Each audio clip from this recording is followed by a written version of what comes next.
Hello class, welcome you all to daily dose of 23rd August. By mistake, I wrote it 22nd. It was Sunday, so we were not having a lot of news on that day. News of importance basically. So it is of 23rd August that we will be doing today. That is on Monday. Starting with our first news, that is, despite PM Modi's assurance, land degradation, desertification is increasing.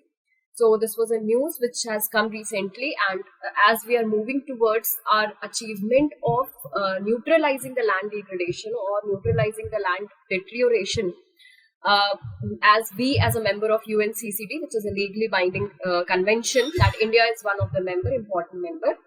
So in that respect, there are a lot of happenings which are, a lot of steps have been taken in this regard that land desertification or land degradation could be decreased. But we are not up to the mark. We are not performing up to the mark. We have not achieved our this thing as of now. The achievement have not been achieved. So what, with respect to that, what is the current situation in terms of land degradation in India? So in June, it was found that India was on track to achieve its national commitment of land degradation neutrality. So whatever in convention UNCCD, whatever targets we had fixed till June, we were on that pace, right? So we were almost, we were able to achieve what we have promised for. But the findings of new document that was prepared by SAO, that is a Space Application Center, SAC, that is Space Application Center of ISRO. It has developed an atlas for land degradation. This was something I think 2017 or 18. They have brought this application which tracks the land degradation in India, which tracks the possibility of land degradation, all the database of land degradation which is happening in India. So it found out, this atlas by ISRO, that we are not performing up to the mark. So some 97.85 million hectares of land, total geographical area of India's land of 378.72 million hectares underwent land degradation during 2018 and 19. So you need not remember the exact figures, लेकिन एक approx figure याद रख के चलो, right? एक approximately एक value पता होनी चाहिए so that you can authenticate your answer. ठीक है? According to Desertification and Land Degradation Atlas of India, this was the atlas which was developed by ISRO. Read about this a little in detail. So in 2003 to 5, if you see 94.53 million hectare, that is 27.76% of the total geographical area of India, it went under land degradation, and in 2018, approximately 97 or 98 million hectares of land have gone for degradation. The number increased to 96.4 million hectare in 2011-13.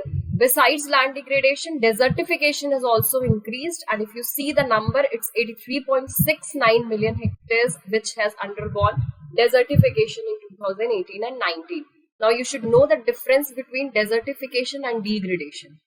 So degradation basically is like the forest land being converted into a fallow land for the developmental activities, or a fertile land being converted into an infertile land. That is land degradation.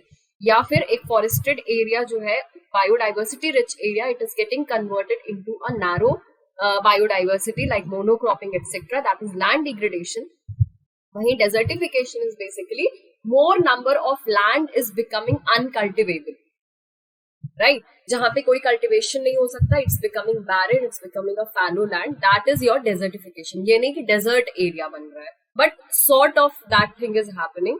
So it is becoming desertification, right?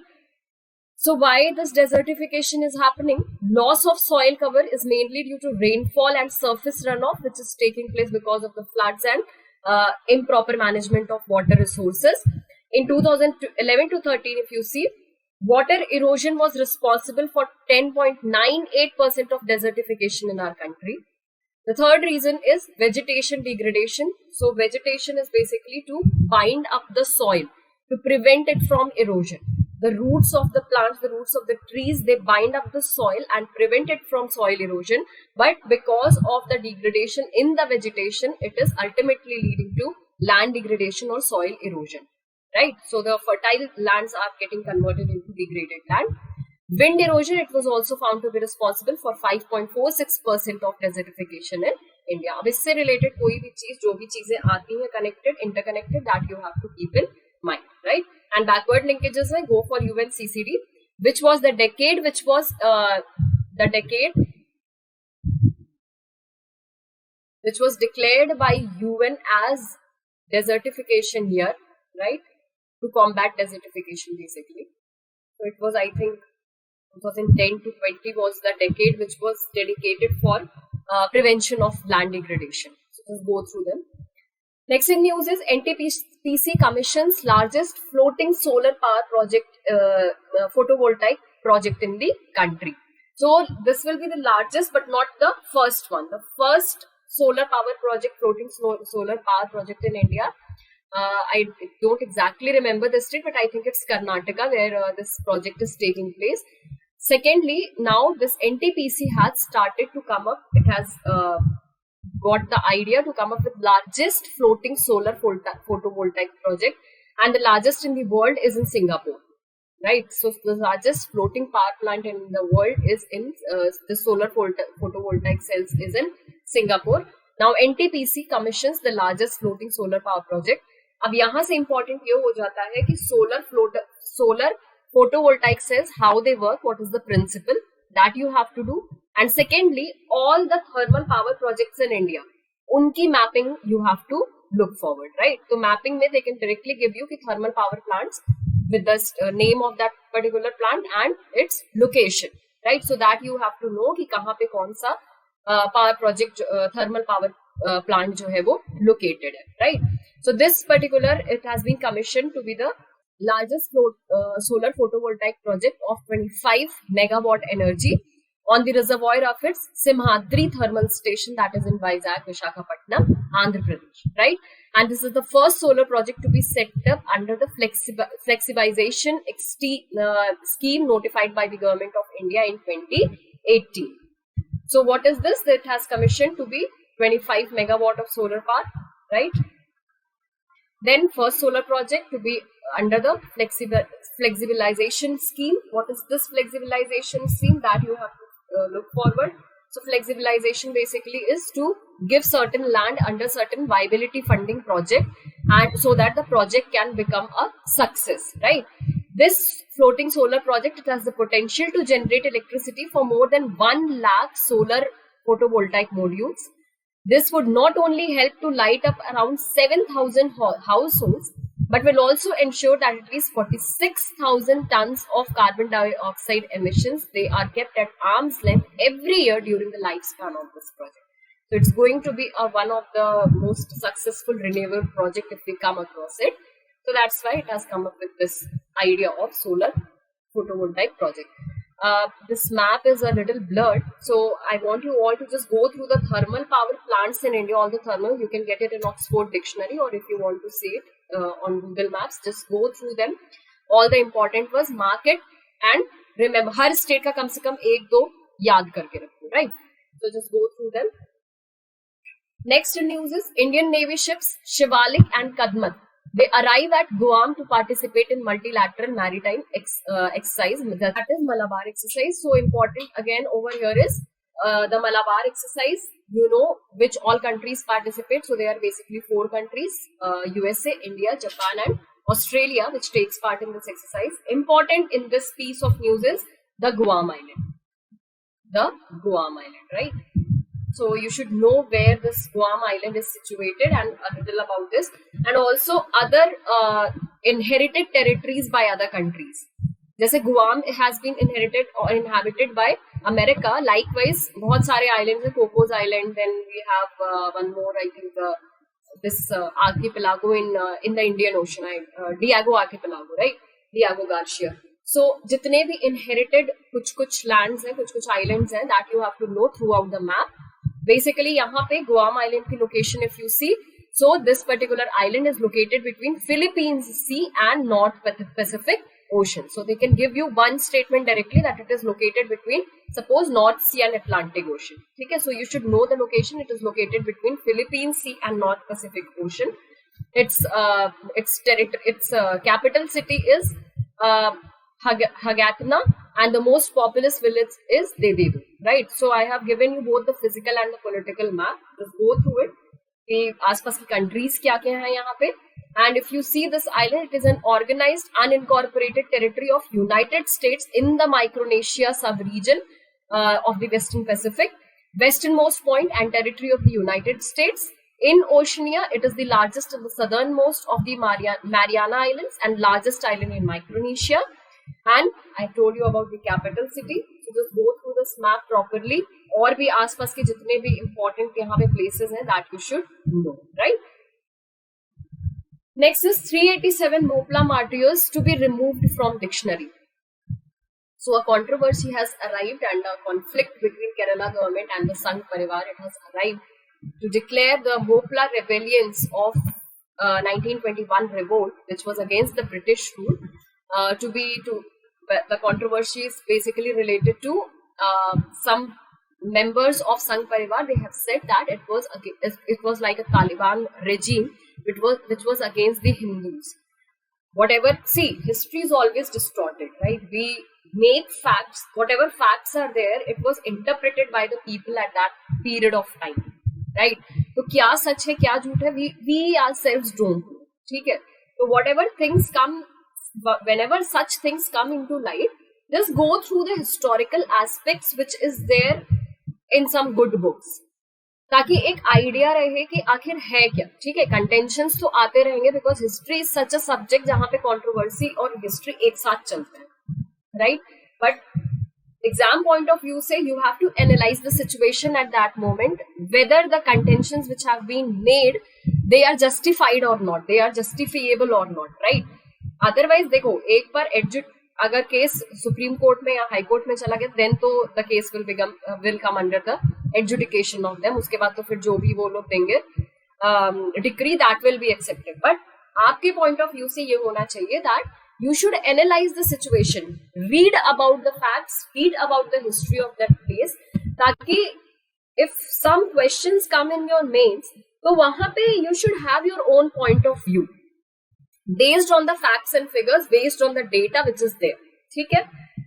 Balance हम लोग we generally say कि your approach should be balanced. देखो, balance तुम वहीं तक कर पाओगे जहां तक data will be very much sufficient, right? वहीं पे आप एक बैलेंस्ड अप्रोच रख पाओगे, when you know the pro and you know the cons. लेकिन अगर कोई चीज ऐसी है जहां पे कंट्रोवर्सी है, तो हमेशा बैलेंस्ड अप्रोच नहीं हो सकता. Then you have to apply your mind how we are going to provide a justifiable answer to some questions. This is one of the thing.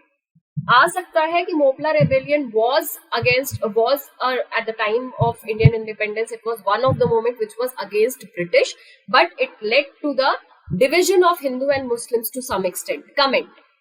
ठीक है, अब इसके लिए you should have the overview prepared in your mind, तभी answer इसका कर पाओगे, क्योंकि वहां पे इतना टाइम नहीं रहता कि बैठ के सोचो. So if it has come into news, go through that whole piece of incidents in the history, in your history book, while reading your history book properly. Either follow this Ramchandra Guha also, I think some point you can get there, or Indian independence for struggle, freedom struggle by I'm forgetting the name of that writer. He's a very famous writer. So just go through through that book. So you will get all the aspects. उसके बाद फिर answer बनाने की कोशिश करो, right? Now यहाँ से अब important हो जाएगा prelims point of view के लिए पूरा Moplah rebellion, right? So what was that? It was Friday on August 20th. It marks the centenary year of Malabar Rebellion, which was also known as the Mopla. So it happened during 1921 at the time of Khilafat. When the Khilafat movement was going on, at that moment only, it provided so at that time we know that Khilafat movement was one of the time period in history when we had seen the strongest unity between the Hindu and the Muslims. When Gandhiji came into picture, he brought together the Hindus and Muslims in this particular moment, Khilafat movement. And after that, Khilafat was the peak when Hindu-Muslim unity was at its highest point, right? लेकिन उसके बाद से फिर degradation शुरू हुआ, divide and rule and everything. So this becomes important उस हिसाब से. It has been an uprising of Muslim tenants against the British rulers and local Hindu landlords. अब रीजन क्या था उनका, दैट यू शुड नो कि क्यों रेबेलियन हुआ, क्यों वो रेबेल किया उन्होंने, right. It has often been perceived as one of the first nationalist uprisings in the Sada, and this was basically a peasant movement at that time. ठीक है. The incidents of the uprising took place in regions where currently under the Malappuram district in North Kerala. So I want you all to go through the mains perspective also from this particular incidents, this particular evidence, and see. ये सारे examples you can use it from ethical point of view also. Ethics के paper में examples अगर देने का आता है तो a leader should keep a visionary attitude.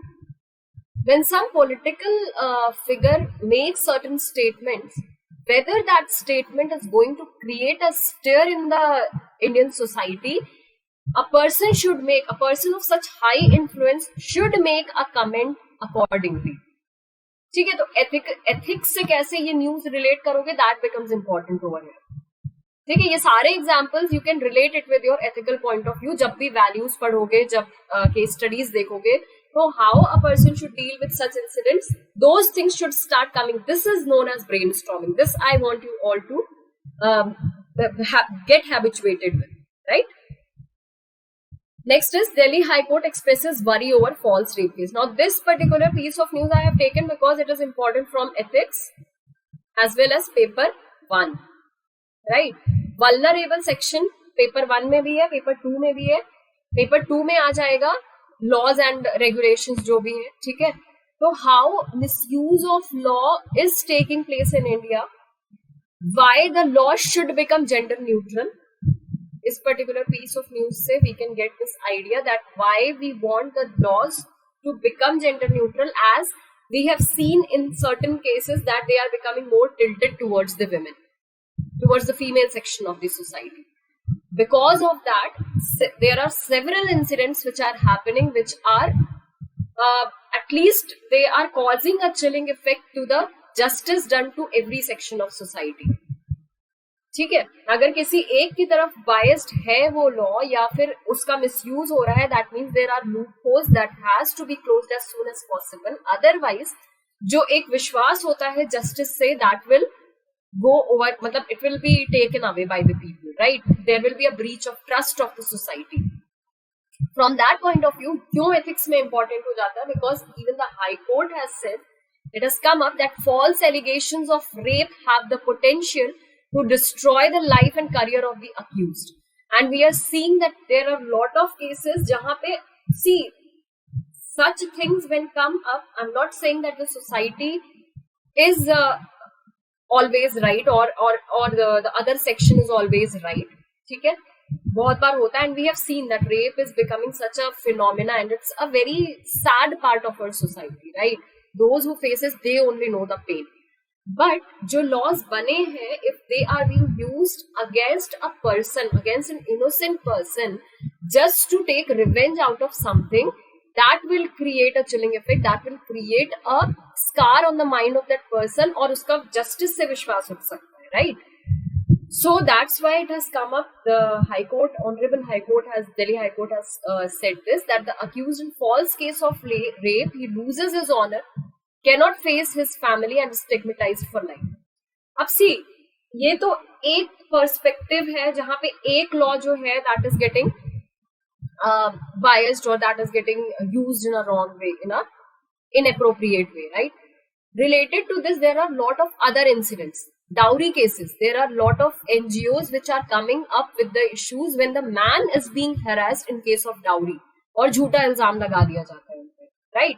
Thirdly, when we come up with this sexual abuse, child sex abuse, right? तो वहां पे भी there are many a times where the boys are getting sodomized or where the boys are getting this thing sexually exploited, but cases नहीं आते हैं बाहर में. Mostly तो children के case में cases बाहर ही नहीं आते हैं, but in case of a boy it becomes more stricter or it becomes more problematic, right? क्योंकि हम लोग society हमारी उसी तरह से बनी हुई है. Sociology people, those who have this subject as sociology, they should deal over these topics in a very prudent way, right? कि किस तरह से इन चीजों को लेना है. So This topic is important from those things, from those perspective. तो हर एक उस point में लेके चलो कि ethical point of view से कैसे हमें देखना है, कौन सी values जो है they are getting disturbed as a society where we are failing now, right? Then so that's why it said that there are certain provisions or certain suggestions that the particular High Court had given. False claim and allegations pertaining to cases of molestation and rape, they need to be dealt with an iron hand due to the serious nature of the offences. Such litigations are instituted by the unscrupulous litigants in the hope that other party will capitulate to their demands out of the fear or shame. इस चीज का फायदा उठाया जा रहा है, and that is one of the loophole. And there are several other laws which has loophole and they are being inappropriately being used in India, right? So that's why unless wrongdoers are not made to face the consequences of their action, it would be difficult to prevent such frivolous litigations. And in that purview, he had that the Chief Justice, the Justice of that High Court had said that it could be solved at least minimized to a certain extent. How? If exemplary cost was imposed on the litigants instituting such frivolous litigations. Justice Prasad has said that time spent by the police in investigation false cases hindered them from spending time in the investigation which require a serious look, right, or the serious offences. So it leads to faulty investigations and accused end up going scot-free. Valuable judicial time is also spent in hearing cases. That's why this thing is, this needs to be taken care of, or it needs certain serious attention, right? Next, high-speed net comes to a deep jungle. Again, this is proactiveness of government, right? Proactiveness of government, which can be taken up as an example in ethics and your GS answers 1, 2, 3. Secondly, it shows the urge of the state government to go in line with the central government schemes, how they are utilizing the resources, the limited resources, to come up with certain innovations which can be utilized for the upliftment of certain section of society, right? So this was basically the Jan Shikshan Sansthan, a union government initiative which was for skill development in rural areas, has brought high-speed internet to some of the remotest tribal hamlets deep inside the Nilambur jungle in Kerala. Now, if the internet could reach into the deepest pocket of some jungles in Kerala, then it can be used as a successful example to make it reach to certain other locations, remote locations, by applying that same concept which Kerala government has utilized. Okay, so it shows a successful example of cooperative federalism also. वहाँ पे भी आप use कर सकते हैं इसे. Ethics point of view से proactiveness of government या the welfare attitude of the government, ये सारी चीजें इसमें आ जाएंगी. ठीक है, so basically it was important from ethics perspective. I want you all to note down this example जहाँ पे use आ सकता है इसका. ऐसे वगैरह में भी you all can use, right? The last piece of news is colorful molecules of turmeric. So this piece of news has provided certain good qualities or important qualities of turmeric and how it is being beneficial from health perspective. Prelims point of view से भी बहुत important है ये, because they can give you direct statements. So turmeric slices, they have about, why is it important for health, is it has about 3% of the active molecule component molecule called curcumin, which is a polyphenol diacetyl and not a steroid. So that यहाँ से ही इसकी benefit शुरू हो जाती है, right? Also, in addition to this curcumin, there is another molecule which is known as piperin, which is an alkaloid responsible for pungency of pepper. The same element is present in black pepper and pepper, which gives a very pungent smell to these spices. So piperin is also present in turmeric. Now, what is the main purpose of piperin? It enhances the absorption of curcumin in our body, and whatever benefits we get from the curcumin, that becomes more easily absorbable by our body, right? They get easily absorbed by our body. So it gives turmeric multivariate healing and protective power. The first is, it is powerful anti-inflammatory and antioxidant properties. This curcumin has. It reduces or stops the buildup of insoluble protein tangles, which is known as amyloid plaques, which are responsible for Alzheimer's disease. So it helps in reducing or stopping the buildup of insoluble protein tangles. It boosts the brain-derived neurotrophic factor, which is a gene that promotes neurons, thus helping in learning and memory. And last, it is also effective on arthritis and joint inflammation. So all these things, all these benefits provide turmeric the property of being an antioxidant, and it is one of the most famous antiseptic antibiotic in India, which is being utilized. Under Convention of Biodiversity, we have brought this particular spice into it so that it cannot be misused by other countries. So is tarah se ye sari cheezein apne dhyan mein rakhna. So this was it for today's news. Before ending up this lecture, I want to make an announcement that for 3 days, that is Tuesday, Wednesday and Thursday, the lectures will be recorded and distributed to you on Friday because of certain difficulties that has come. So we will be recording our lectures, and all the 3 days lectures cumulatively will be provided to you on Friday. So for Tuesday, Wednesday and Thursday, the news articles will be taken up on Friday. All the discussion will be taken up on Friday, right? So I want you all to just go through the 3 days newspaper and see if you have improved upon it, whether you can connect it or not. Okay? And when I take up the news, then we will see how much you are able to grasp it, right? So with this, we end up our lecture today. Subscribe to our YouTube channel and press the bell icon on the YouTube app and never miss another update from Civil's Daily.